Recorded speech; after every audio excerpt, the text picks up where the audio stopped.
The conference resumed at noon, with the goal of addressing the remaining agenda items left unfinished from the previous day. As expected, the discussion began with the contentious issue of the red box. Baton was the first to speak. He acknowledged that there was no definitive proof that the red box were devils, but argued that the magic flowing in their blood made them inherently dangerous. He questioned whether any human could possess such traits and warned that the red box could lose control of their magic at any moment, potentially transforming into demons. Deculein, however, dismissed Baton's claims as mere speculation. He accused the wizards of already condemning the red box as devils without evidence, pointing out that the entire clan had not lost control of themselves. Deculein criticized the wizards for focusing on a 1 in 1,000 possibility and using it as an excuse to ostracize an entire race. He likened their logic to calling a cup of water a cup of salt, just because a pinch of salt had been added.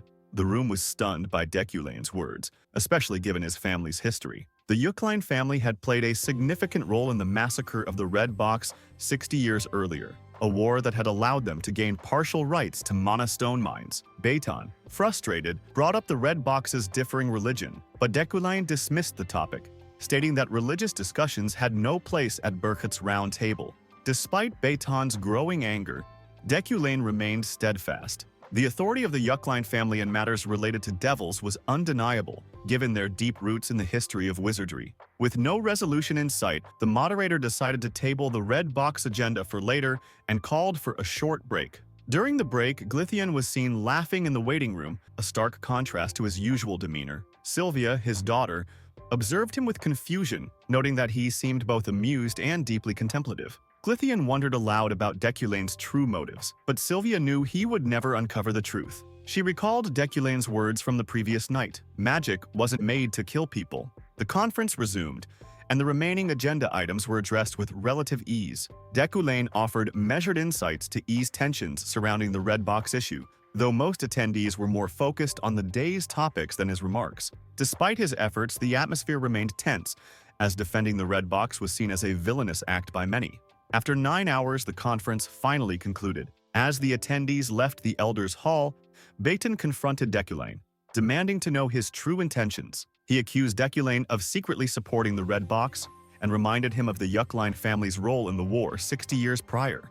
Deculein calmly advised Baton to temper his anger, emphasizing that a wizard's rationale should be free of such emotions. Baton, however, was unmoved, declaring that the Biarad family now loathed Deculein. As Baton stormed off, Essekil approached Deculein, expressing agreement with his stance on the red box. Essel believed that maintaining a low temperature with the red box would benefit everyone. While most of the other wizards remained silent, their disapproval was palpable. Deculein, however, felt no regret. He viewed his actions as a necessary sacrifice, knowing that future Berkt conferences would come more frequently and that the time between them would be crucial for growth. In a world without players, he hoped that a more virtuous named individual would emerge to make use of the remaining time. The morning of the following day, Deculein ventured down to the First District before leaving Berkt. He reflected on how the city, with its enigmatic highland architecture inspired by Machu Picchu, never failed to captivate him. However, his purpose for visiting wasn't sightseeing. He had come to acquire materials for a new wand.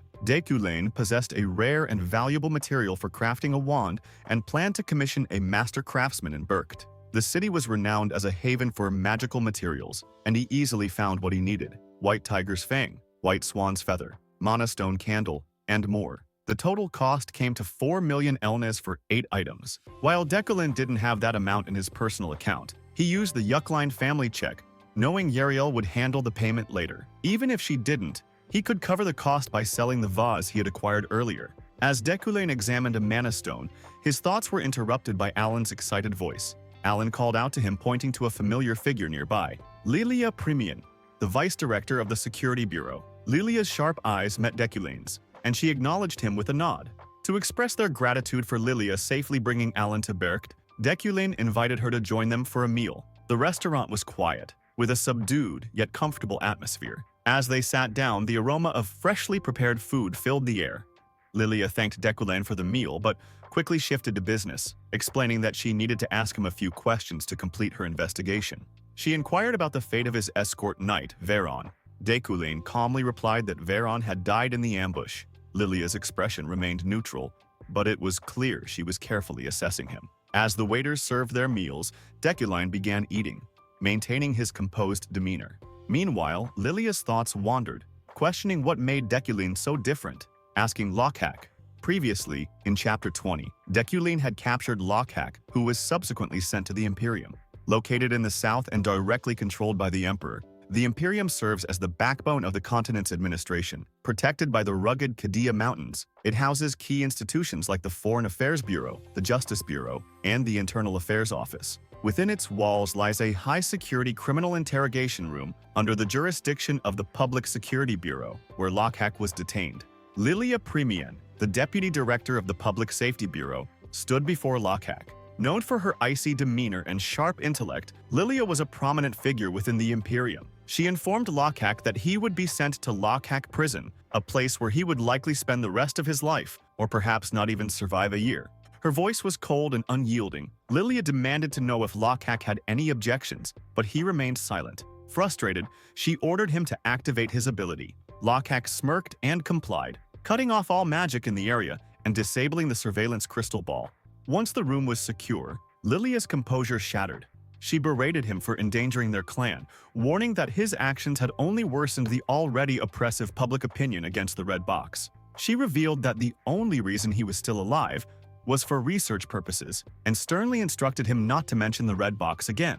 Haack questioned whether they could still coexist with the Empire, but Lilia insisted it was possible as long as they remained hidden. She argued that Red Box members were no different from ordinary humans except at birth, but Haack countered that their innate talents made them feared.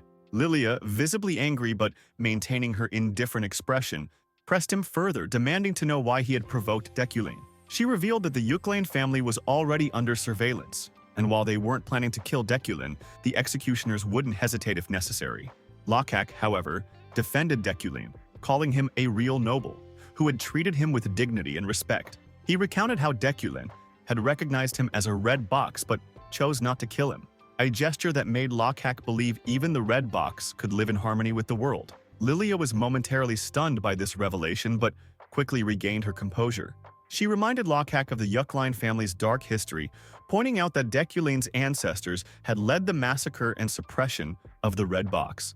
Haack argued that judging Deculein based on his ancestors' actions would only reinforce the belief that the Red Box were the devils. Their conversation grew more heated as Lilia accused Haack of endangering their clan's secrecy. She revealed that the Emperor's declining health could lead to a change in policy, and the clan's full-scale plans would be mobilized once the next Emperor ascended the throne. However, she doubted Haack would survive long enough in Haack prison to see that day. As security officials rushed in, alarmed by the disabled surveillance, Lilia ordered Haack to deactivate his ability and brace himself. Haack laughed, taunting her, but Lilia grabbed him by the hair and slammed his head against the desk. The officials desperately tried to restrain her as she continued to vent her fury, threatening to kill him on the spot. Despite their efforts, Lilia's rage was uncontrollable, leaving the room in chaos. As Lilia ate her meal, her thoughts churned with skepticism. She couldn't understand what made Deculein a true noble in Haack's eyes. To her, he was just another despicable figure, no different from the rest. Her icy gaze reflected her disdain. Suddenly, their quiet meal was interrupted by the arrival of Ehelm, who reeked of alcohol. The strong stench made Lilia wrinkle her nose in disgust. Deculein, visibly annoyed, questioned Ehelm's presence, stating that he had nothing to say to him. Ehelm, however, was undeterred. His face was flushed red from excessive drinking, and his words were slurred. He insisted that there was something he needed to hear from Deculein, something from the depths of what he called Deculein's dark, murky heart. Meanwhile, in the Freyhem Knights commander's office, Julie sat at her desk, her expression stern as she listened to Rockfell's report. Rockfell delivered the somber news that Varen had died during his mission. Julie's face paled, and her hands gripped the edge of her desk as the weight of the news settled over her. Despite the devastation in her eyes, her voice remained steady as she ordered Rockfell to make preparations immediately. She was determined to hear Deculein's explanation as soon as he returned.